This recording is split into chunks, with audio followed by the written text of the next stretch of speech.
Welcome everybody to another episode of Kick and Make Up Show. I'm your host, the American Hybrid. With me, as always, down there, Jeremy J.D. Dorsey. And as you can see, front and center, we've got a special guest today on the show, Mike Goodwin, president of Caged Aggression Mixed Martial Arts. Welcome. What's going on, buddy? Oh, thanks for having me back, man. I love this. Like I said earlier, this is one of my favorite parts of the show. Of doing a show is I get to come hang out with you guys and talk about the matchups and MMA and everything. So Thanks for having me. And if Mike's here, you guys know that it is fight week, capital letters, 17 exclamation points, and we are going to get into all that stuff for our high kick. But first, we've got to say a big thank you to Riverside Grill here, 1733 State Street, Bettendorf, Iowa, for letting us come over here and take over this corner of the restaurant bar tonight. Thank you guys so much for having us. We hope to be back here in a couple weeks for a future UFC event, but we'll leave you hanging for that one. But yeah, thank you guys so much. And before we let you take the stage, we're gonna get the particulars out of the way. This is the Kick and Make Up Show. www.kickandmakeup.com is where you can go and see all of our archived episodes, pictures, man, anything and everything. Kick and Make Up. Articles this man has written. Just everything that you wanna see, all the stuff that we've covered in the past, UFC events, Bellator events, Caged Aggression, of course. Just everything. Exactly. So yeah, visit us frequently there. Let us know what you think, and you can let us know what you think on our Facebook group page. So everybody knows about Facebook at this point. You know, it's been around for a few years now. Yeah. So go on there, type Kick and Make Up, invite yourself into the group. We'll let you ride in. We do forums, we do votes and polls for who's going to win the UFCs. We gave Misha Tate a happy birthday shout out today. I mean, just whatever. Anything we see that you want to share, and you can share whatever you guys want to on that page as well when you get in. Also on Twitter, at Kick and Make Up is the show's and Jeremy's, and at Hybrid MMA is mine. So, get those all out of the way. Yeah. Now we can finally, the fun stuff. We're just gonna kick it right off, man. We give you the high kick of the week. Of course. And we haven't even had this show yet, but we already know it's gonna be the high kick for this week. It's gonna be the high kick for next week. Your show coming up Friday, August 22nd. Let them know what's going on, man. You know, this is number 13 for Caged Aggression. Every show has been extremely different from the last one. We're always trying to come up with new ideas and evolve, and there's a couple ideas behind this. This is Caged Aggression 13, giving back. First and foremost, we can't do what we've done the last few years in these shows without everybody involved. The fans, the fighters, our team, these guys, our sponsors. There's so many people involved in what we do. This is our one opportunity to give back and to say thank you to everybody that's involved. And this is only the beginning for us. We made it past that 3-year hump when businesses struggle, and to me, it seems now that with some of the stuff we got coming up, that was like practice for us. Right. And now it's time to really, take this thing to another level. So giving back, this is a completely free admission event. Spoke with the Iowa Athletic Commission in 9 years. This has never been done. You know how much we love First, but we want to give back to all the people that have bought tickets and train their ass off for us, and our team that puts in the time to help, and there's so many people involved. On the other side of the fence too, we want to grow our brand. We want to show people the passion that we have for the sport. We build these events from a fan perspective, and by doing that, by building these shows as a fan first, we put together the fights and the show that we would want to see if we bought a ticket and were sitting in the crowd. So for those that haven't had the opportunity, maybe they were on the fence about it, maybe they couldn't justify a ticket price, maybe they've been to some other shows, I don't know. This is our one opportunity as well to show what Caged Aggression is all about. The shows are so exciting. They're so unpredictable. The fights have been incredible, and that's shout out to all the fighters that want to be a part of this. We have extremely tough, well-trained guys fighting extremely tough, well-trained guys up and down the card every time now. It's amazing, man. I mean, the shows go by so fast, I wish I could do one every week. We want to share that with the Quad Cities, and if we've got to give you a free sample of how we do things to show you how fun and exciting it is, that's what we're going to do. So I guess it's threefold. We want to give back to everybody that supported us, we want to build some new fans, and we want to use this event to heavily promote our end of the year show in October. Thank you guys for having me. We put together a stellar card. Heard some comments. Is it really going to be a good fight card if it's free? Blows my mind. Right. Every fight card has been great. So, yeah. And that, I mean, to the fans too, the part that's free has nothing to do with the actual fights themselves. Sure. The fights are the fights. The fact that it's free is a whole separate deal. And even looking at this too, there are some new faces that you've brought into this.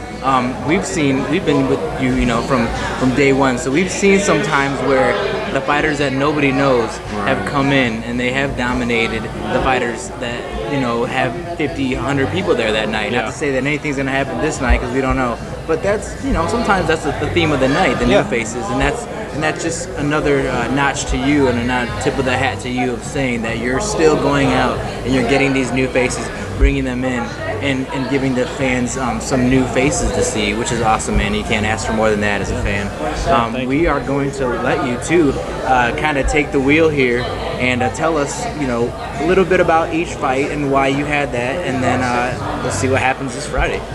Yeah, I'm glad you said that because this was another opportunity for us to kind of branch out and bring in some new faces, some new contenders. We want to use this event to set up some high-profile fights in October. We've got a ton of title fights. We've got, a lot of stuff going on in October. So this was another opportunity to branch out and pick out some top fighters and other promotions. Bring them in under the Caged Aggression banner. Have them face some of our seasoned veterans in the brand, and and see if they can make a statement. So yeah, I'm very excited about that too. I get right into it. First fight of the night. I have had the opportunity to work with both of these guys. Real quick, the first fight of the night to me is almost as important as the main event because this sets the pace for the night. I put a lot of time into picking the first fight because we want it to be exciting and like I said, set the pace for the whole show. So we've got Rory Schwass from the Quad City area facing Joe Bentala. Rory Schwass, the reason I put this fight first is because there's no possible way this fight can be boring. I haven't had the opportunity to work with Rory since March of 2012 in our first two-night event.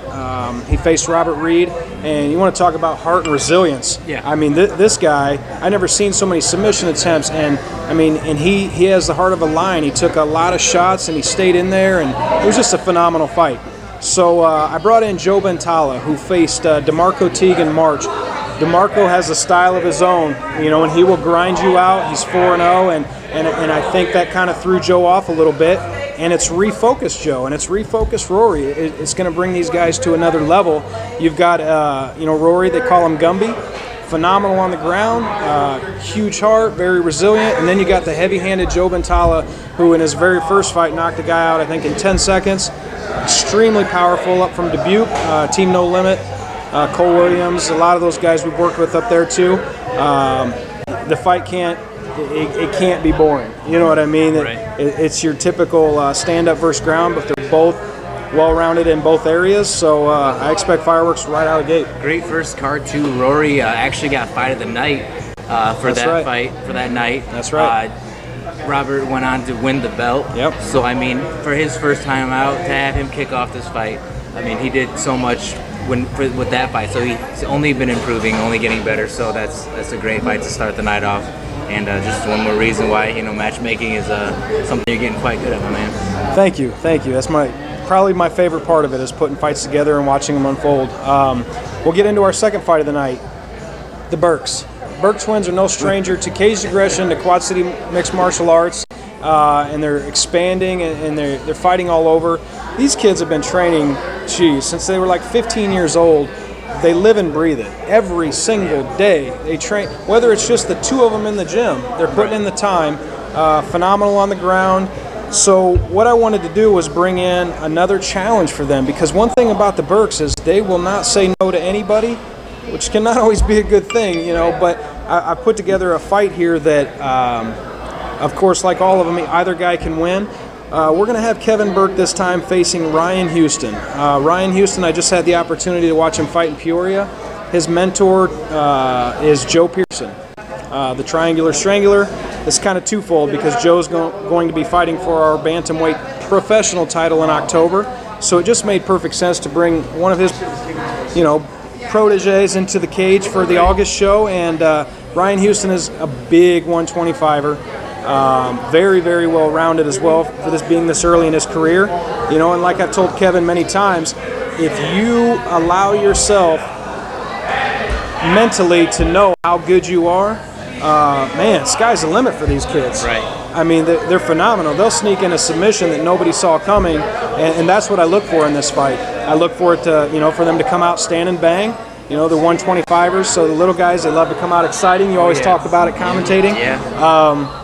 I don't really see an advantage from either guy, especially when it comes to the ground.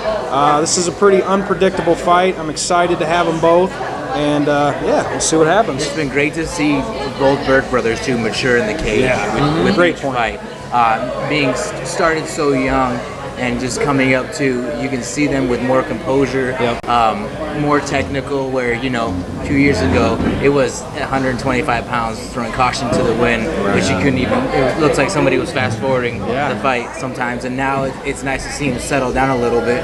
He's a ground guy too. You're saying Houston is as well, so a majority of this fight could be on the ground, and that's always great to see. Technique is important, and great fight to follow up to the first one. Third fight. Woo, am I excited about this. Bantamweight division, 135 pound. We got Jacob Childers. I really like this kid a lot. I like him inside and outside of the cage equally. Trains his ass off. Dedicated, humble. I mean, super nice guy. To me, you know, we had him fight for our bantamweight title. That's how good he is at the amateur career versus Brent Lee. I have to admit, I picked that one wrong. It's nothing against Brent. Brent is, I mean, he's putting in 2-a-days. He's another level. Jake wasn't in his zone, and we've seen that happen to everybody that's ever fought for us. When it's not their night, you can tell, and he knows that. And I'm the type of guy that I'm very appreciative for these fighters. You know, without these guys, we don't have a show. And the more they train and the more they take it serious, the better the events are. And, you know, I wanted to bring Jake back right away to say, hey, man, don't let that loss think that you and I aren't on the same page. I know his skills. I know what he can bring in the cage. So I gave him a very tough Anthony Olalde. Anthony Olalde up at Ground Wizards Jiu-Jitsu up in Clinton. Anthony, his only losses are to Stephen Gladhill. And anybody that knows the Caged Aggression Circle knows that Gladhill's an absolute beast. Anthony's got 2 losses. Both of them are to Gladhill. He's extremely slick on the ground. He's very strong. He will stand and bang with you. At 135, I mean, I can't think of a better stylistic matchup than these two guys. Yeah, and this is going to be awesome. I love this fight too, and I know we talk about the Ground Wizards all the time. They come out and they show why they're named that. They completely live up to the name every time, and we always talk about it. They're very impressive to see, and I don't like at all that sometimes watching fighters, the fact that he lost that fight versus Brent Lee, but I do like to see what the fighter does when they come back off of a loss. So that against a ground wizard could be very interesting, and that's what I usually judge fighters on. I don't judge them off the loss, because that happens in the game. I judge them off of what happens your next fight. Is it a, you know, continuing downward down the hill, or do you, or are you just ridiculous and you get it back? You touch base on that. Something that really stuck out is Brent Lee. When you guys interviewed him in March, he told you that he was either going to win by rear naked or something else, and he comes out and he wins by rear naked. One thing I can tell you, knowing Jake on a personal level, is if anything, he went immediately back to the drawing board, and he's not going to get submitted. So to fight a guy like Anthony Olalde, who is the cream of the crop for amateur submissions, man, right? Excited. I mean, because you know, I'm very excited for this fight. So let's go to number 4. Woo, this one gets me excited. You guys can see the goosebumps, I don't know. All right, so bringing in a new face under the Caged Aggression banner, we've got Chance Macklin from Down to Fight Mixed Martial Arts up in Cedar Rapids. Haven't had the opportunity before March to work with the Derek Lawfer and his guys up there, you know, but I've been following them. I follow every gym as much as I can, and what I'm seeing is a very mature Derek Lawfer, a very mature, legitimate gym fighting tough guys and winning. I mean, they brought the team down in March and took belts home against extremely tough opponents that have kind of been running through the scene in our circle. So we got Chance Macklin, who Derek says hates sparring with him. The kid comes to bang. and he's got very heavy hands. So height-wise, as a matter of fact, when I went and filmed him, he reminded me, I already had the fight set up, but he reminded me of Justin Reed so much, who I've missed seeing in the cage, because you know, we can go back to some pretty epic 5-round wars with Justin Reed. We all know him under our banner. So when I went and watched Chance spar and train, I thought, oh my God, he looks like Justin. Right. So guess what? Justin Reed, Hard Drive Mixed Martial Arts, is going to be fighting Chance Macklin. Justin, he's got a newfound determination. He's ready to take this thing and give it 110% until the end. He's looking at possibly a pro debut after this, depending on how the fight goes. I've got a couple things in mind for both of these guys, depending on the outcome for October. So, man, I don't know with this one. Like I've said that already 4 times, but that's the beauty of our cards, man. I'll default to JD. I think Justin Reed was one of the first nights that you commentated on, the main event versus Anthony Nachi, and I think you appreciated kicks that night more than anything. Yes. When you look at that, what do you think, having seen Justin? Knowing what Justin brings, if you have someone who's sort of a clone for him, that's going to be a incredible matchup. And it seems like we haven't seen Reed in a while. Yeah. And I always want to know what those fighters do to sort of change the game up. Are they going to come back as the same fighters they were before? Sort of like what you were talking about with coming back off of losses. But, also if you haven't seen a fighter for a little while, are they going to have something new that they pull out of their bag of tricks? Or is it the same fighter that you saw before, which may not be a bad thing, especially with Reed. Like you said, we've seen some, do and take part in some wars. So, I'm sure it's going to be an action-packed fight. I'm not going to go too far into this, but I have to because I'm a promoter and we do like hype. But they are rival gyms in Cedar Rapids, publicly rival gyms. To me, that doesn't dictate or really change this fight. But what it does do is you're not just fighting for you anymore.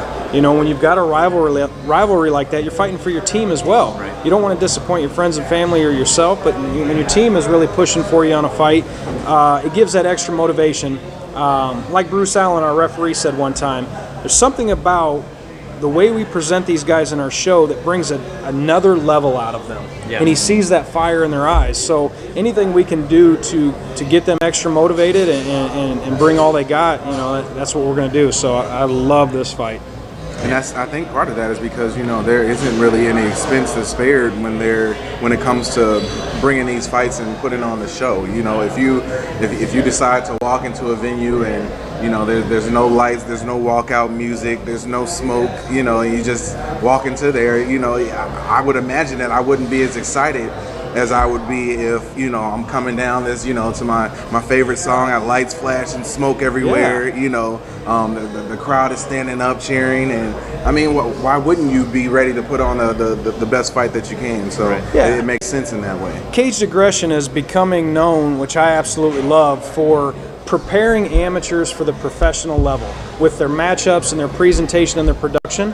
And then once you get to the pro level, it's preparing you for the bigger stages. We want to advance these guys through the sport and give them the exposure they deserve and give them the presentation after a hard training camp they deserve. Whether you're amateur or not, to me, you're just as valuable because you're stepping in the cage and putting on a show for the fans. So that's awesome. Man. Number 5. Okay. Rematch. Rematch. We got Patrick Briseno versus Marcus Brems. Very, very unique matchup. They had a 3-round fight that was fun. It was back and forth very early in their careers. They became friends through the whole thing, and still as friends, they're very excited to fight each other again because it was such a great fight. We go back to what happens when you come off a loss. You want to talk about giving Briseno some extra motivation. Does he really want to go down 0-2 versus Brems in a Caged Aggression event, a free event with potentially 5,000 people? I believe Patrick's going to bring more of a fight than he ever has in his career so far. On the flip side, we've got Marcus Brems, trains with Militich guys. We all know him very well. He's very dedicated to what he does, whether it's training for a fight or work or family. He's a very dedicated person, and that carries out into the cage. So what I'm really excited about this fight is Marcus was supposed to fight in March. He got an injury and wasn't able to fight. which when you've been putting in a training camp and it happens that close to the fight to somebody like Marcus, probably can't put into words what it does to him. Yeah. So that gives him that extra motivation. Man, I mean, if you got a 3-round back-and-forth war, what, a year and a half ago, I expect even much better, even more well-matched fight between the two of them. Yeah, and that's what I was going to say about Marcus, too. He's one of the most positive guys I know. Yeah. Injured, not injured. I never see this guy without a smile on his face, and he could be limping around and bumping into him in town, and he's always positive. He is so hungry for this fight. I saw him at a race, about a month ago. That's all he was talking about. And so rematches too. Yeah. You gotta love rematches. Yeah. The fact that they're friends, that's why I love this sport too, because you can fight your friend, and then when you're done, you can go have a beer, you can have some food and hang out and whatever the next day. But it's business in the cage. And you're right. I mean, this is a huge stage. I loved how you said too, like you're coming with your A game, your A++ game to this, and I don't think this fight's gonna disappoint one single bit either. Let me point on that real quick. Sorry to interrupt you, brother. Even at the amateur level, we try to put these fights together well in advance. Let me first touch base that we put this fight card together 45 days ago. We are 4 days from the show. I mean, all 22 of these guys are still locked in, hungry. It's been amazing. So let me take a second to commend them, and I plan on doing it publicly in front of a lot of people, because that doesn't happen at the pro level. That doesn't happen at the UFC level. These guys are equally as excited as we are to have them on the show. They're all in the gym training. I stick with them on a regular to find out how things are going. So commitment, training, this is anything but amateur to me. So just a quick shout out there on that, these guys are going to bring everything they've got because they realize the stage that they're fighting on. And yeah, man, I just want to touch base on that real quick. Absolutely. And you stole my thunder. That's exactly what I was going to say. Just knowing that, they, first of all, like you said, with these guys being friends, there has to be a certain mentality that a fighter has to be able, like, I'm not fighting Nick. I'm not going to fight him. I mean, I don't want to. I don't want to fight him either. No, I mean, there's no reason I want to fight him, and let alone with him being my friend, I like you guys. But just the mentality that, okay, this guy's my friend, let's go in here and fight each other for a little bit and beat each other up, and then we'll go hang out afterwards. Like that's one of the reasons why I've been so drawn to the sport, and I'm sure that everybody else is too. But looking at this matchup, and like you said, nobody wants to go down to their opponent 0-2. So I'm sure Brasino's going to come out with a ton of caged aggression. Nice. See what he did there? Played. See what he did there? I like that. That's our sound bite. It wasn't cheesy. That's our sound bite, cheesy. I love it. It's going to be as real as it gets this night. See what I did there? All right. So number 6, Joseph Dean Walter versus Brant Cooper. So maybe from the outside looking in, you guys don't see what I see in this matchup. So let me educate you. Joseph Dean Walter hasn't had the best luck under the Caged Aggression banner, but he's fighting tough guys. I mean, he fought Josh Neal. He's fighting tough opponents. Well, he's on a 4-fight winning streak in 2014. That is enough for me to go, we need you back. You're doing exactly what you need to do to fix the problems you've had and to become a better fighter. And so I said, we need to get you back in here. Brant Cooper, holy cow, man. I've been following this guy from the beginning. The way that he has taken this sport and what he does and embraced it is mind-boggling for an amateur. He lives and breathes it from every aspect, from the training to the... No. The big guy in the green, I just knocked him out one shot. Should have had it on camera. Turn it over. Oh, man. Sorry, guys. We almost had Big guys drop quick. we missed a fight here at Riverside. See what we do for you guys. There's live fights on, and we're doing the show for you guys. Free show at Riverside. Okay, so back to Brant Cooper, and I think you guys have seen it too. The transformation and the way he's taking this so serious. Walter has an extreme amount of experience in the cage versus Walter. So some would say, well, then that's really not a good fight. The reason this is a good fight is stylistically, they're both going to stand and bang. That's what they're known for. But Brant Cooper comes forward. And that's one thing about him.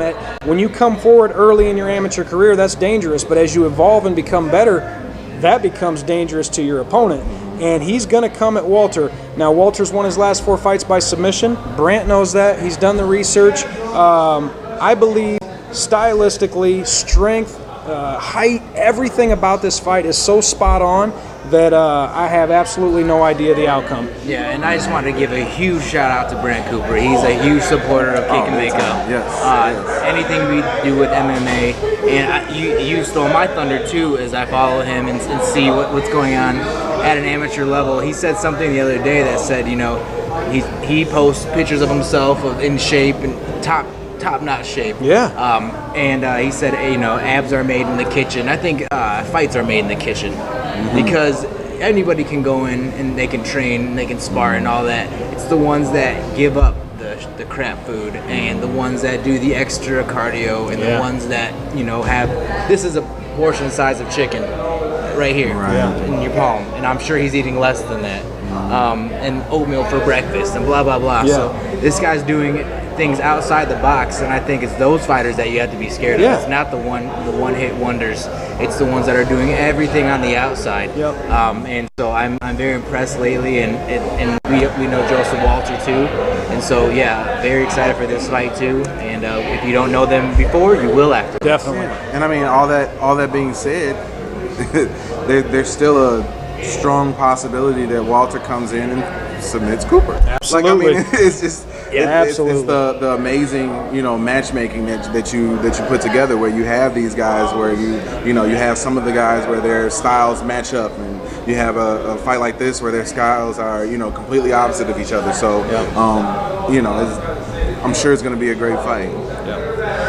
So number 7, getting later into the night, we're gonna throw a top contender fight in there. So we have a vacant 185-pound Caged Aggression amateur title.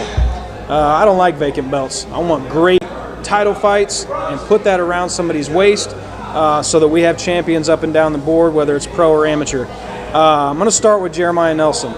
No stranger to Caged Aggression, no stranger to fighting, but this is going to be a crazy train Jeremiah Nelson that none of us have seen before, because not to take anything away from his previous fights, but he never really had that legitimate gym, that legitimate training around him, and not to take away anything. I mean, the guy came in and beat some tough guys in our circle, and he's another one that I really like working with him. You know, I like to call him my friend because he's a genuinely nice guy. He supports what we do. He has from the beginning.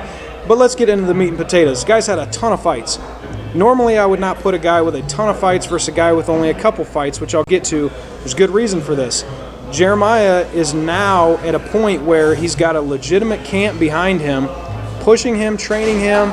He's training with professional fighters. He's training with seasoned veterans, champions, and other promotions.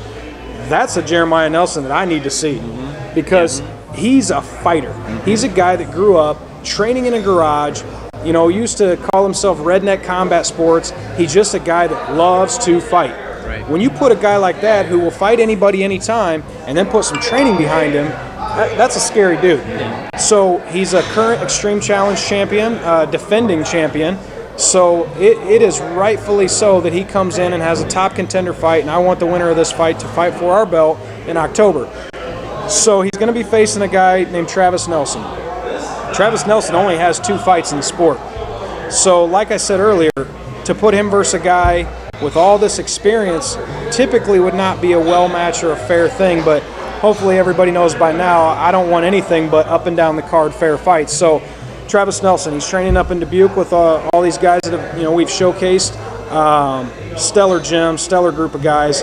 He himself is putting in 2, sometimes 3 a days right now. Travis is. I've never seen somebody so hungry to get past a fight. Like, he's not underestimating Jeremiah by any means, but I've gotten periodic messages about who am I fighting in October, you know, and I'm like, hey, mindset. One fight at a time. I love the confidence in both of these guys, both genuinely nice guys, you know, and I like working with guys that are humbled and excited like I am. Heavy-handed Travis Nelson. His second fight, he wasn't able to really showcase He fought a Pedro Nunez up at Pinnacle. He picked him up and suplexed him, and Pedro fell wrong and dislocated his hip or almost broke his leg. It was a pretty scary sight. I'm glad Pedro's okay. But it just shows that Travis is powerful. And that was, I think, last year. I mean, he got another year under his belt. And, you know, we've got, I believe, 4 guys on the card from Dubuque. So, again, back to the team aspect. These guys are pushing each other. These guys are coming to represent as a team. And nobody wants to let anybody down. And they got the eye on the prize for October. Man, it's going to be fireworks. This one's going to be fun. I think you said something, too, that the winner gets to keep his last name, right? The other Nelson versus Nelson? The other one has to change it? The other one has to change. Right? Yeah, they have to go to the courthouse and actually change it legally. So a lot on the line. First contender fight, last name on the line. Last name stipulation. Like WWE, like last name. Yeah. One goes in. Perfect. No, but the fact that you said contender fight, those just up the ante right there. They really do. And I love the fact that Jeremiah Nelson is a familiar face in Caged Aggression. The other guy, the other Nelson, has 2 fights. That's scary if you're Jeremiah Nelson. That this guy is coming in that confident, looking past you with 2 fights. Yeah. That's a mind freak right there. You know, that's for the kids. I could have said something else, but I still got the filter It's on. a mind freak. It's a mind freak. It is though in the game because you're wondering, wow, this guy is that confident. Yeah. What's he have under his sleeve? Yeah. So I like this fight too. Like I said, it's just great again. Excited. It's the crazy train versus the machine. Does a train beat a machine? Depends on what machine. I mean, there's a lot of machine. What kind of machine? Like you said, a train. Or is a train is a machine? So does that mean? Can we nerd up War Machine? We won't go there. Later. Yeah, we won't get into that. The Iron Man War Machine. He's a machine, and he could probably be a train. Yeah. Transformers, they're machines and they can turn into a train. I love you We're getting guys, way man. off, I love how way off subject. What I could tell you is that, well, I would say I would put my show's profit on this prediction, but it's a free show. Right. So what I'm gonna say is somebody's getting hit a lot in this fight. Nelson versus Nelson, 7th fight of the night. Somebody's getting hit. 3, 6, 7. Yeah, don't miss it. Right. All right. So number 8. Ooh. Oh man. Oh man. Right. Oh man. That's what I got. Dude, this was the icing on the cake. This was the last fight we filled. Let me give you a little history. Adam Gilligan. When I talk about these fighters on a personal level, I don't have words for Adam Gilligan. The guy is one of the best guys I've ever met in the sport. I mean, he really is. Determined, genuine, hungry. I mean, I can go on and on. I really like this guy. As we go back again, he had an epic Caged Aggression war versus David Harris way back in the Knoxville days. Still one of the best fights ever in our cage. One of the best fights I've seen live. And, and since then, he's had a couple hiccups. He goes from David Harris right into Anthony Nachi, which we all know is a heavy hitter. Yeah. Right after that, he faces a new and improved and even surprised me a little, Josh Neal. Heavy-handed combos. I mean, so unfortunately, he has a bad run of luck under the Caged Aggression banner. But it doesn't matter if he loses or if he wins or if he lost 10 in a row with us. He's down to fight for us. He's down to fight tough guys every time. He wants to do whatever it takes to advance and get better. And I would rather see somebody fight guys like Adam has than see an undefeated guy who hasn't really fought anybody at their caliber. So I commend him. And, we were looking to fill a fight. So I'm going to get into his opponent, Rafael Bazaldua, another one. Extremely humble guy who just absolutely loves the sport, loves to fight. He's getting towards the end of his amateur career, and he touched base with me about possibly making a pro debut in October or a future show. And anybody that started with us in the beginning, I have loyalty to, and I will help them advance to that next level because that's what we're doing this for.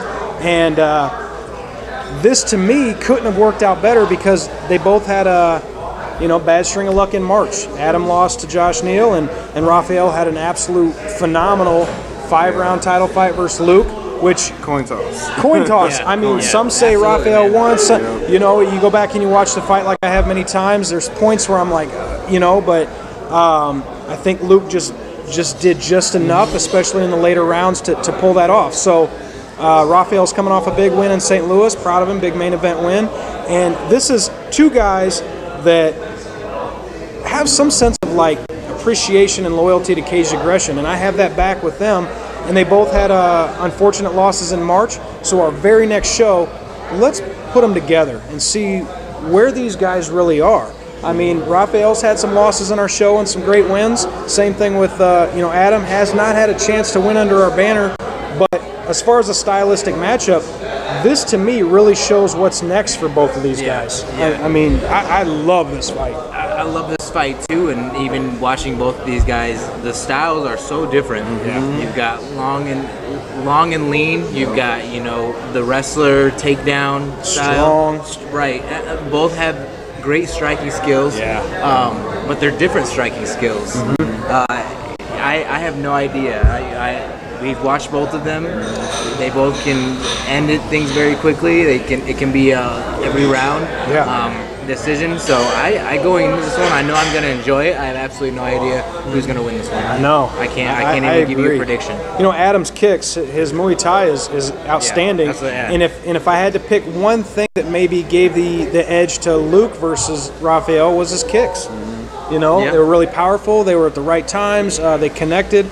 So that there's so many variables in this fight. I just love it. Yeah, and there's so many, like this is where, I've been fortunate enough to do a few of these Caged Aggression events now, but I love looking down the card and seeing fighters' names that I know, that I've, talked to, that I've, seen on Facebook because I follow most of the fighters on Facebook. So it's not like you just, when we're not preparing for a show, it doesn't just turn off. So like I'm seeing these guys, I'm going to train today, and someday there's no Caged Aggression show on the calendar, but you know that this guy is still in the gym working hard, and that with both of these guys, and seeing both of them on Facebook, that they work hard, and you see that they that they are people too. They got families, and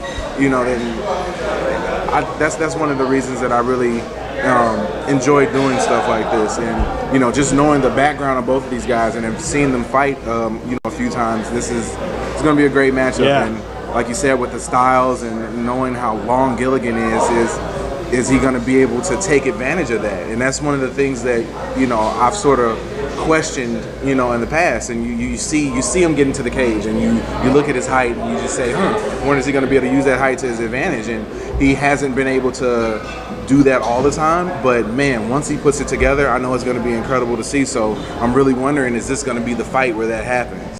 Talk about motivation. An absolute war with David Harris and then 2 quick losses, that's enough right there. I'm going to do whatever I need to do for this not to happen. Rafael, he wants to go pro.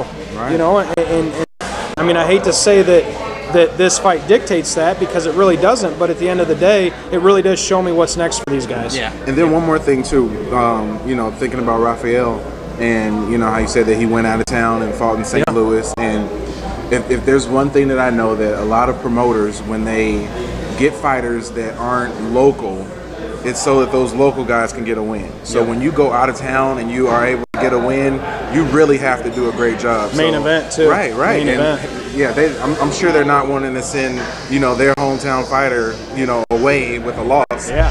Fighting at home, but he had to really dominate that fight, because even if it's close, the judges might even side with the the hometown boy. But just to hear that he and see that he did that shows where he's at, and especially coming off of a loss like he had last time when he was in Caged Aggression.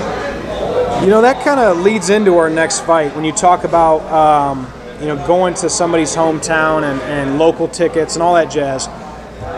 This show gave me a unique opportunity to, for once, not have to focus on ticket sales. I don't share too much of the business side of the sport because it's really irrelevant.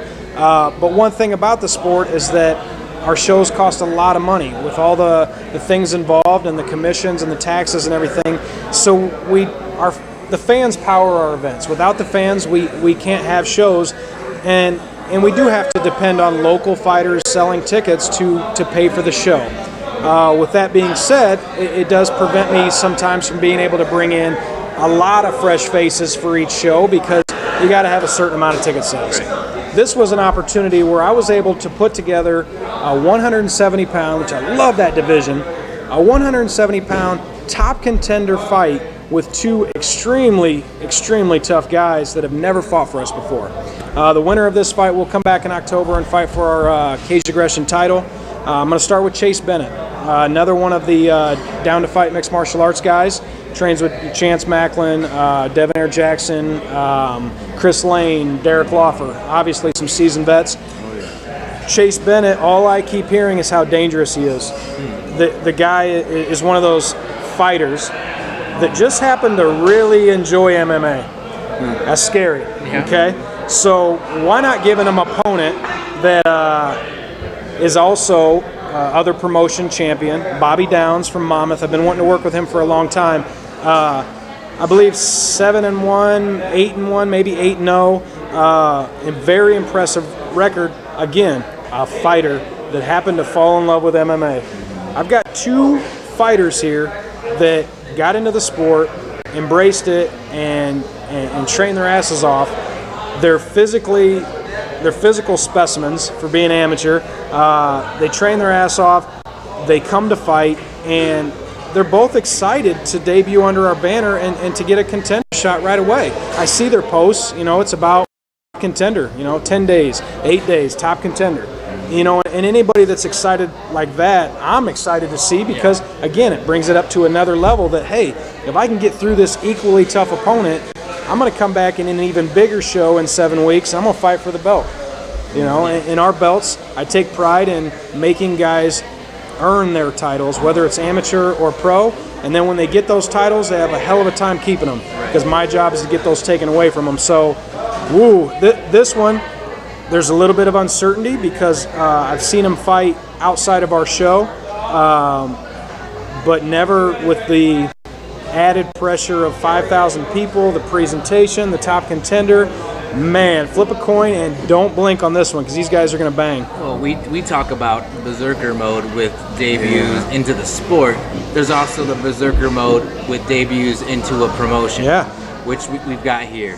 I always say, too, you are who you train with sometimes. So giving the roster off of Bennett's team, you're going to see shades of those people in him when he fights. Number one contender spot, next fight's a title. And it's fun for the fans. Once again, this is, giving back. You are giving back to the fans by giving them two people that they may not be familiar with, but potentially be fight of the night. And for them, it's about building their fan base, not just building our brand, but about building the fighters' fan base, because that is also part of the sport to have a fan base. And the more of a draw and more popular you are, the quicker you advance, and the more the bigger shows want you. I mean, it's just the nature of the sport. So another quick thing on these two is they both have teammates fighting in October. They want to come back and fight with their teammates in the bigger, in the big shows. So, man, there's so much behind this fight. I'm ecstatic.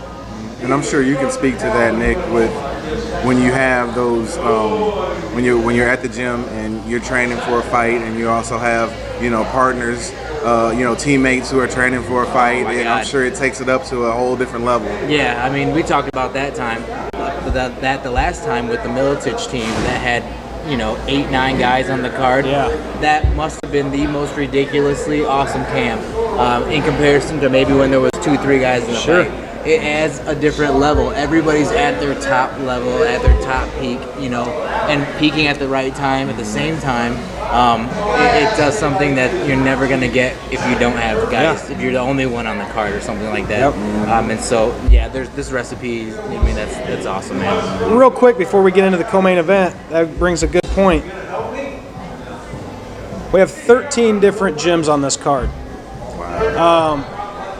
Caged Aggression, every single show is trying to evolve and trying to grow and trying to bring new things to the sport, new awareness, trying to do a lot of firsts, first ever 2-night event, first pro card on the second night, first free show, Sturgis next year. I like these firsts, and I'm pretty sure that this is the first time we've got such a mix of different camps, different training partners, which is just going to open more doors for us and for them because it brings in new talent, which I'm always looking for. So, 13 different gyms represented on this show. It's another exciting level, So co-main event. Woo-hoo! Okay, this is becoming one of those Facebook things, kind of one-sided. So I've got a vacant flyweight amateur title. Eric Shelton, we know, held it for a really long time. He went pro. You know, that's another one to look out for. He's going to the top.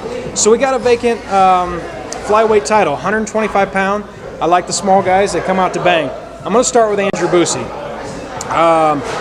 Very first show I ever did, tiny little barn in Knoxville. A gentleman by the name of Bob Long was one of the few guys to embrace what we were doing and help. He's become not only a partner in the sport, but I look up to Bobby. He's a good friend of mine. And his team have that same feeling towards him that I do. They truly respect him and appreciate what he does for the sport. He's selfless. I've never met somebody so selfless in the sport. So he's coming from a camp that is no stranger to us, Central Illinois Combat Club, and Andrew Boosie has had himself some wars in our cage. He's had some very dominant performances, and he's had some absolute wars with Mark Tong Van and 5-round battle.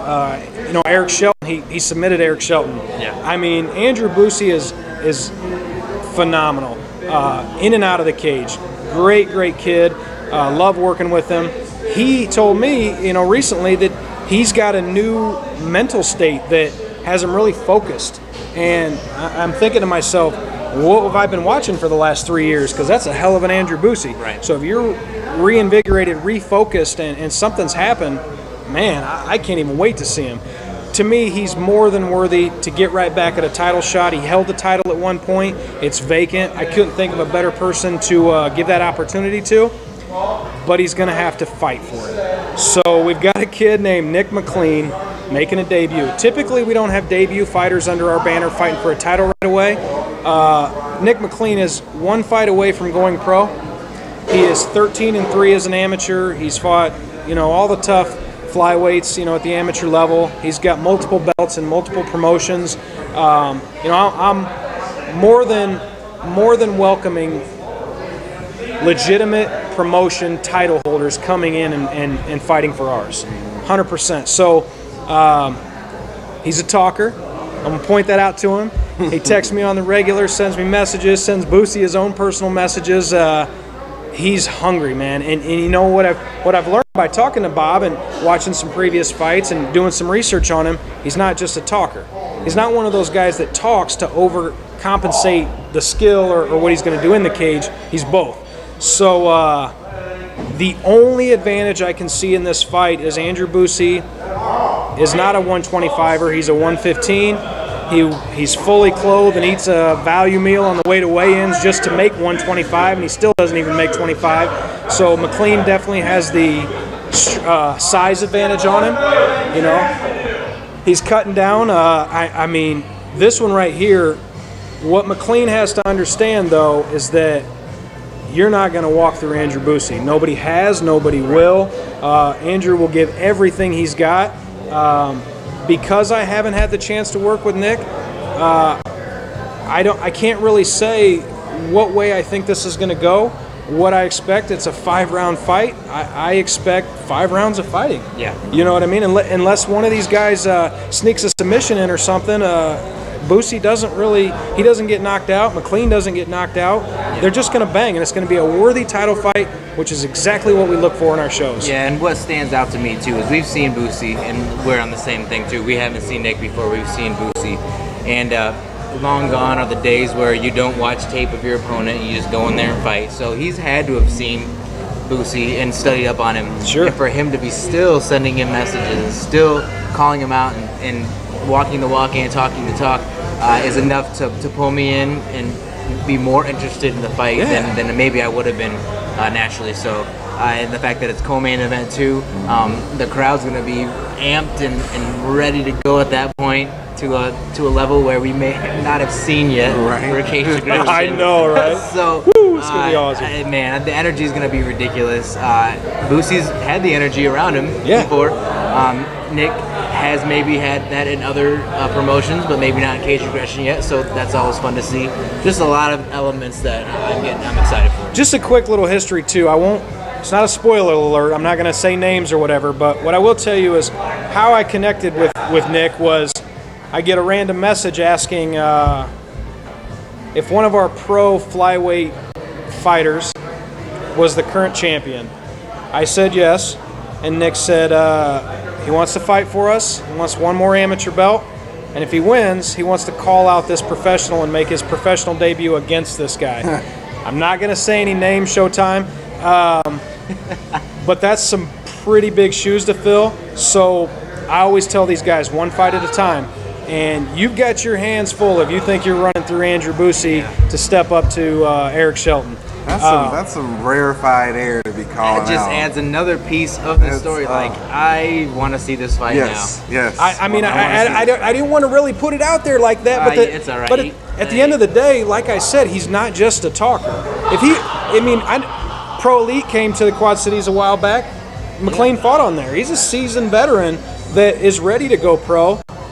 You're not going to find probably a tougher 125 amateur around than Andrew Boosie. Right. So if you think you're ready for that step, hey, I'm ready too. And I will have no problem bringing your pro debut to October. You're calling out one of the best flyweights in the Midwest, if not a lot farther. Yeah, so I'm very anxious to see if it matches up to the words. At the end of the day, though, I mean, either guy's going to walk away with his belt. Right. You know? And that's why you go to Caged Aggression events, and that's why you watch Kick and Make Up, because you wouldn't have known that if you didn't watch this. That's right. So these are just faces to a lot of people and names. If you haven't been surrounded in our circle, and with so many new guys on the card, if you don't know the history, I spend a good 2 months putting a fight card together, and I've spent the last 5 years going to shows to find new talent and to stylistically match up. I go to gyms all the time. I popped into a gym today and saw our main event fighter, and he doesn't even train, or he doesn't even live here. He was just there because that's what these guys are doing. They're treating it like they're professionals, and man, I commend that. So I don't remember which event it was, but we were at 20, and it was for the weigh-ins. Yeah, it was weigh-ins before the fight at 20, and I see this guy sort of just like standing off to the side, t-shirt, jeans, smaller guy, and the whole time I'm thinking like, who is this dude just like hanging around? Like, why is he here? And then they announce Boosie, and he walks on out there, takes the jeans off, weighs in, and I'm like, okay, so he's gonna fight, okay, and then goes out the next night and totally destroys his opponent. And it's just like that. How can you not want to see this fight? And just knowing that, like I said, it's been a pleasure to go back and be able to recall memories like that and see these guys that are can be totally unassuming, but we've seen him be in all out wars like the Martin Van fight. It was ridiculous, and if his opponent is already looking past him, that says a lot. You got some big shoes to fill, Mr. McLean. Some big shoes. So, yes, sir. Prove it. There's only 4,000 or 5,000 people watching, and I'll be right there, intently watching this fight. Yep. So, man, bring everything you got. I know Boosie will, and I love the newfound, not confidence. Boosie's always been quietly confident, but if he's refocused and has something that I don't know going on mentally to make him even better, that's a scary Andrew Boosie. Yeah. So very worthy of a co-main event. Guys, thank you, and I look forward to it. So I told them that I just needed 15 minutes to break down the fights, but of course once we get talking, let me get into the main event. Gosh, dang, this one gets me so excited too. I'm going to start with Austin Hubbard. Last July, we did our first show in Iowa. I wish that 20,000 people would have been there, not just because of ticket sales, because it was, I still believe, our best fight card to date. I believe we had like 8 or 9 decisions, a knockout. I mean, it was phenomenal. And Austin Hubbard stood out probably above all of them on the card. He had a fight with another undefeated fighter, Dimitri Boyer. And wow. I mean, talk about a back and forth, 2 extremely strong, well-rounded, confident. Huge. That was such a war. I watched that fight probably at least 10 times, a couple times recently, you know, when I'm getting excited about these. And Austin Hubbard, that was a year ago. I mean, you put another year under somebody, that's dangerous. Right. When I talked about popping into gyms, periodically I will pop into gyms to talk to the teams. Sometimes I'll pop in like a ninja and just see who's in there, see who's training, see who's Facebook training, and see who's really training. So I popped in down at MFS today before I came here, and I see Austin Hubbard and Justin Wetzel, our 145 champ. They live in Sterling. They come down here to get the extra work with different guys, better guys, to make themselves better. I could not think of a better top contender 155 main event title fight than this one right here. Another one that I believe either guy can win. I'm going to move over to his opponent, Ryan Warzinski. Now, the thing about Ryan is that he's only fought for us once in that smaller challenger show. Right. Of course, it was a dominant performance, but you know, you have to think, is he ready to come in and right away fight top contender? That challenger show was in December. We're in August. And he's a beast. Ryan is training on the regular, whether he has a fight or not, with extremely tough guys. He, I don't want to say looks the part because he is the part. He's another physical specimen like Hubbard. When you see these guys weigh in and we post the pictures and videos and stuff, you'll see that these guys mirror each other height-wise, strength-wise. They have extensive wrestling backgrounds. They're both comfortable on the ground. They both throw extremely heavy hands. The tricky part about this fight is it could almost be the 155 title fight. But, as everybody knows, if they came to March, Luke Rodriguez won that 55 title after David Harris is going pro in October. Spoiler, awesome fight. So 155 is one of those great divisions, man, where you typically get those strong, well-rounded guys like Dave was. Dave held that belt for a really long time, defended it a lot. This fight, though, could easily be an amateur title fight, if not an entry-level pro title fight. Yeah. And to be a top contender fight, to come back in a couple months and fight Luke, I will have Luke cage side. I will have Luke there with his belt. I anticipate bringing Luke in to talk to the winner.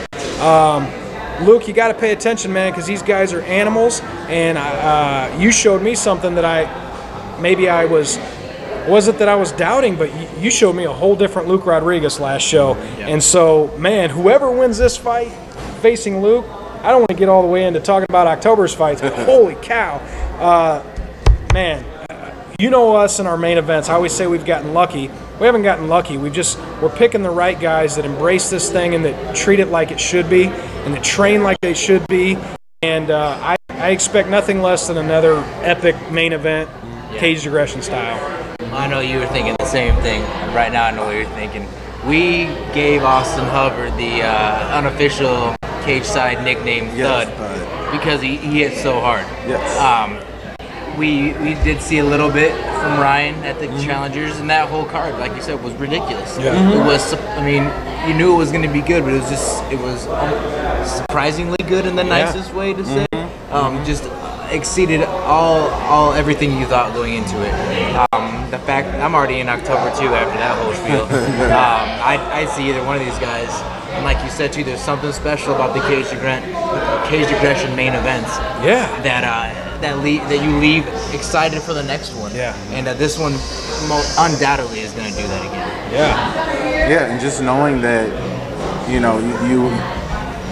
looking top to bottom with the card, and seeing some names that we know, seeing some names that we don't know, and sort of like reflecting on the challengers card. There were a lot of names that I didn't know on that one, and now you see some of those guys on this card. You really realize how the talent and the depth in MMA, and not just the upper level that you see on on TV every day. Yeah. But just to see these guys and knowing 100% that some of these guys that we've covered will be going to that level at some point in time. And who is it going to be from this card? You could probably pick out someone from this card and say that they're going to be in the UFC at some point in time. And it's incredible to come in at these stages and see these guys rise up through the ranks. You have someone like Showtime Shelton, who is knocking on the door, and just to know that these guys are working to get towards that level, it's really exciting to be a part of it. And I know that this main event is going to be, ridiculous. Yeah, I want to get into the other parts of the show. I'm excited to talk about those, but I'll wrap it up with a couple major points. It's a free event, guys, ladies and gentlemen, fighters fans, our fans. It's a free admission event. By no means is it a free event. We're not taking anything away. You will get all the production and presentation that we're known for. As a matter of fact, I've added some new things to this event to make it even more of a show. You are going to get, I'm sure this is biased, but I've been to a lot of shows. You are going to get one of the most exciting full package mixed martial arts events in the Midwest, if not farther. You are going to get up and down this entire fight card. Either guy can win every single fight from top to bottom. You are going to get a preview with 4 debut trailers of 4 incredible professional matchups and a whole plethora of champions getting in the cage to present them, to show you who's going to be defending in October. You're going to get some surprises. And it's free. This is our one opportunity to invest some money in our business partners, Budweiser especially, and the RiverCenter for opening the doors, are giving us this one opportunity to show what we're about, to show what these guys are about, to show what we're looking to do with the sport and the brand and everything. Don't miss it. I mean, there's no excuse. If you don't have anything going on, it's free. It's a completely free event. Like I said, we're giving back to all of our fans. We're promoting our upcoming shows, and we're showing you what we feel as fans an MMA event should look like, especially when you're paying ticket money later on. So thank you guys sincerely from my whole team, everybody on the card, for supporting what we do. We cannot do this without the fans. I keep saying that, but that's it. If we don't have you guys, we can't do shows. So thank you for supporting the fighters. Thank you for supporting us. Friday, the doors open at 6 p.m. Please come early. It's a first come, first serve basis. That should be in capital If you got 5,000 chairs, you want to get there early because, of course, we're going to have production and you're going to be able to see, but nothing like sitting closer. If you want premium seating, we are selling Caged Aggression event shirts. If you buy this shirt for only $20, which you're probably going to buy one anyway at the show, wear this to the event. You get to sit closer. 5,000 chairs, the first 400 seats closest to the cage. If you wear one of these, you get to sit there. That's going to help us raise some money to pay for the cost of the show. I know I'm probably forgetting something, but I heard a couple little whispers that, man, a free show can't have great fights. Hopefully we prove tonight this is anything but amateur. This is anything but free. And, this is our one chance, and it's motivation for us to blow you guys away. So come check out what we do. Come support the fighters in the sport, and hopefully have a great time. CagedAggressionEvents.com for any other information. And I've never felt comfortable enough to do something like this, like what I'm about to say. But if whoever's watching, everyone who's watching, if you come to this show and you don't like it, I will personally give you your ticket price back. Personally, 100%. We will refund all tickets if you're not happy. If you don't like it. Not shirts, just tickets. Ticket price. Ticket price. Right, and I will give you a hug. He's a come hugger. back in October. I'm a hugger. Come back in October. But that's not going to happen. I will be giving out no hugs, and you will be giving out no refunds. No. Goodwin, thank you for having us. It's fight week. We're going over today. We're still hitting the low kick and the bull kick. Yes. Even though it's going to completely shift the mood. For a minute. I kind of want to end right now because I'm glowing with excitement. But it's MMA. Yep. It goes like this in the sport. Yep. So we're going to get into our low kick after just a ridiculously awesome high kick. Do we have to get somber now? The low kick and bull kick, man. Next time I do the notes, I'll try to find some good stuff. But I guess they're called low kick and bull kick for a reason. This week's low kick, you guys all know, fans of the sport, Jon Jones was injured last week and he's out of UFC 178, which was scheduled for September 27th. He suffered a leg injury during training. He hasn't gone in depth, but Ariel Helwani said it was a meniscus tear, something with his knee to ankle. That's huge if you're Jon Jones, as he uses those all the time. It's rescheduled for January 3rd, which feels like years away. And, it does. With the hype. I just want to add, and I put this in the notes, so after the Media Day brawl that we all saw, and big shout out to our guy Dave Schaller for holding it down the best you can, and then also the graphic mic exchange later that day, back and forth, a lot of talking. Now we have to wait. We have to wait after that whole, I even said on a post, these are the days of our fights, because it's a soap opera back and forth, and now we wait till the third. God, that's a low kick if I've ever seen one, and it happens. But God, man, what do you guys think about just the long wait? I mean, it's just really disappointing. It's one of those that the brawl that happened before the fight. It was one of those things that the UFC is striving for, and as much as we love the sport, it's still sort of a niche sport. It's still sort of in this corner, and it hasn't really transcended into the stratosphere of like NFL and NBA. But that brawl got so much coverage that this fight was turning into the super fight that everyone, I'm sure the UFC people and just fight fans in general were waiting for, and for it to sort of fall apart or at least get delayed right now is so disappointing. And I know everybody is a little bit down about that, but I mean, hopefully a lot of that steam won't be lost during this delay. It's hard to imagine that it's going to still be the same, but I'm sure these guys can have another interview or two and leave some mics on ahead of time, or leave them on. Don't turn them off. And I mean, can I talk about that real quick too? Yeah. That was amazing.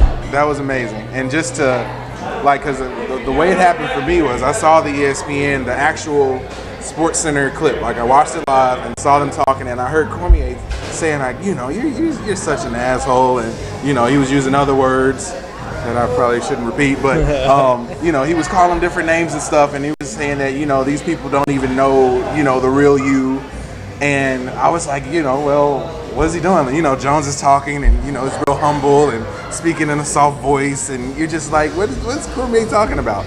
Lo and behold, you get a few days later, you get Jones saying how he wants to kill, like literally kill Cormier. Right. I mean, not like I'm gonna kill you in the cage. I will literally kill you. I will kill you. Like he stressed it, re-stressed it that I'm talking about actual murder. Like I'm going to murder you, and then to see the going back and thinking about okay, now it makes sense.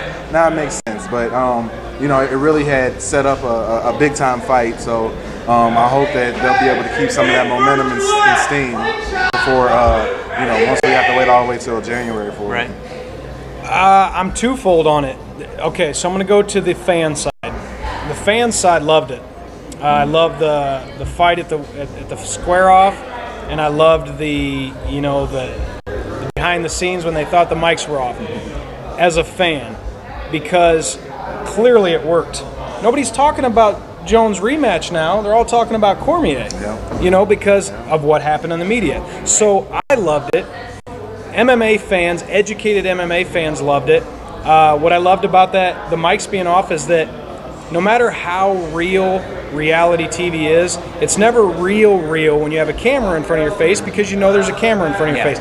So mentally, you're not going to be able to be completely real. That was real because the mics were off. They thought the cameras and the mics were off, so that was as real as it gets. Yeah. So as a fan, I loved it. As a promoter... you really love it. Well, yes and no. Hype sells tickets. Hype sells pay-per-views. Promoters have to have tickets and pay-per-views and fans, or we don't have shows.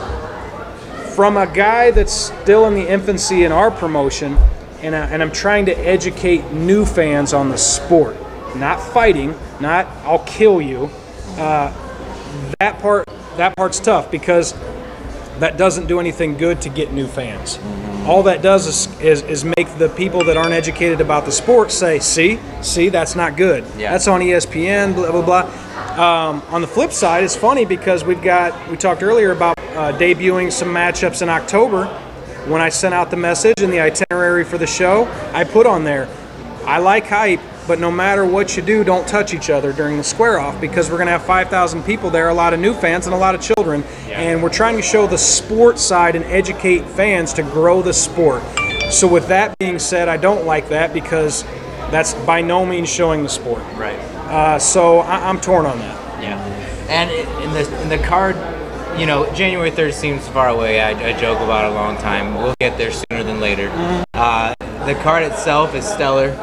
It's really building up to be a good card. We've got the flyweight championship with Demetrius Johnson. So that's going to be awesome. And like you said, there's going to be more mics on. I have a feeling like the hype train is not done. It's not derailed by any means. So we will keep you guys posted on what's going on. But for now, yeah, we have to wait, and anticipation is everything, I guess, for this one. Yep. So we're gonna do a quick bull kick, because I don't really want to talk about this for that long, honestly. I just don't. I'm so disgusted and fed up with a couple of people right now in MMA, and that's our bull kick of the week. We'll have to talk about it because they're an MMA show, but no, I don't want to go for very long. War Machine, that we all know from Bellator, who's since been fired from his position as a fighter for the Bellator League, was arrested on Saturday for attacking his girlfriend, or ex-girlfriend, adult film star Christy Mack. And also, in the same week, Josh Grispi was arrested for attacking his wife, and also having a pitbull that he trained to fight her as well, which, what? I've never even heard of that before. All in the same week. I have text messages here. I don't even want to read these. They're ridiculous. I don't think I need to. You guys can go online and Google Josh Grispi text messages to his wife. They're ridiculous. What I wanted to say is they're both arrested now. They're both fired, obviously, from their position. Thanks, fellas, is what I have to say with a sarcastic tone. And I just highlighted the mental state of fighters. That was the first thing I thought of when I saw these, to the level of beatings that they gave to their significant other, wives and serious ex-girlfriend, but they were together forever. I mean, these are not just, people they met over the weekend. Right. Serious beatings. What are you guys doing? You guys get, whatever's 10 million times worse than a bull kick. Just terrible representation for the sport. Terrible males, I guess you say, in general. And nothing is taken.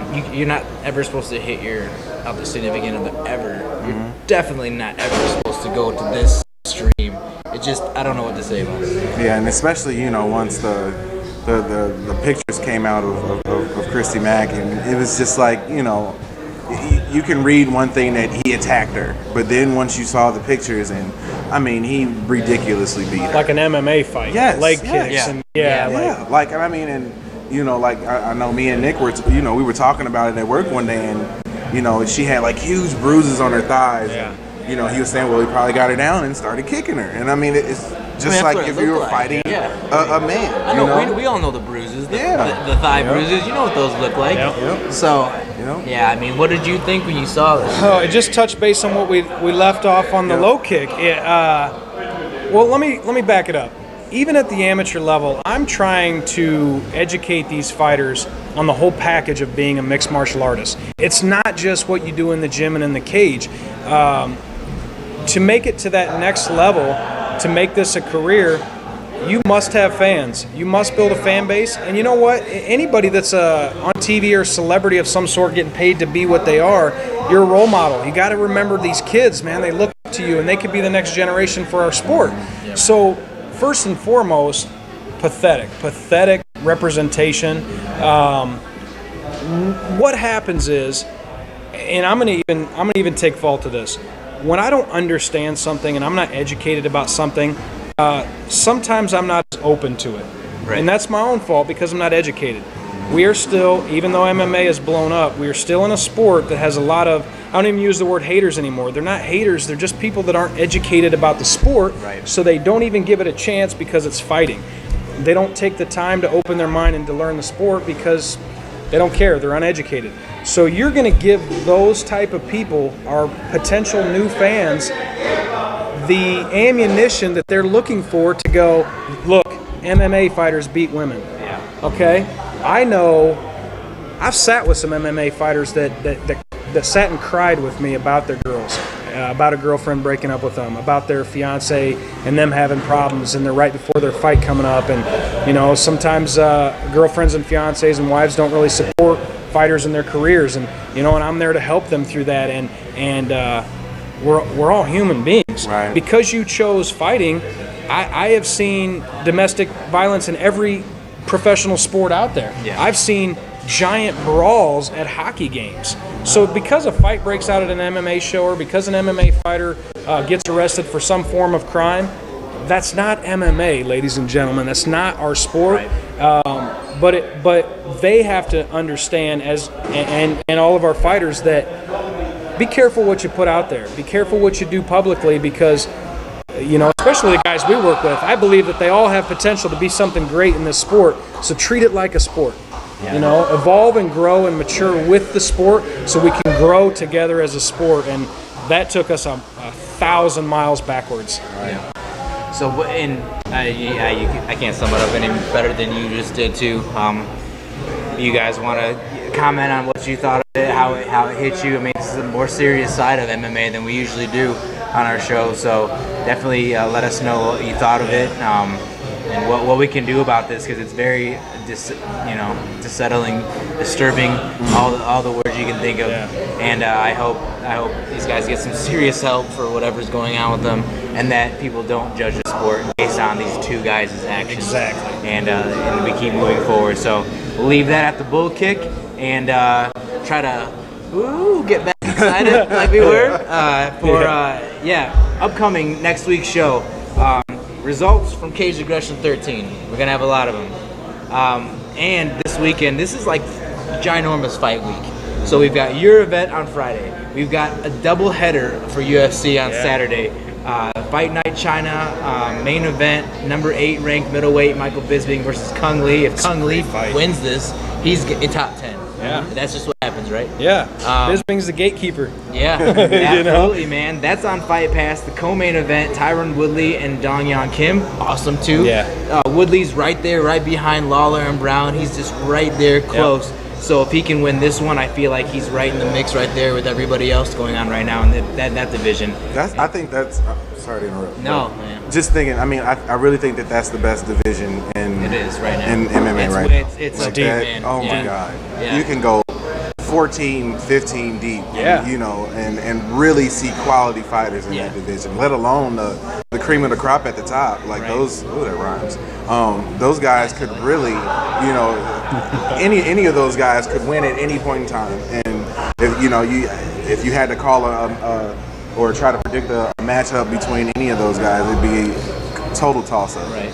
And if that isn't enough for you, UFC Fight Night, Ben Henderson versus Rafael Dos Anjos on Fox Sports 1.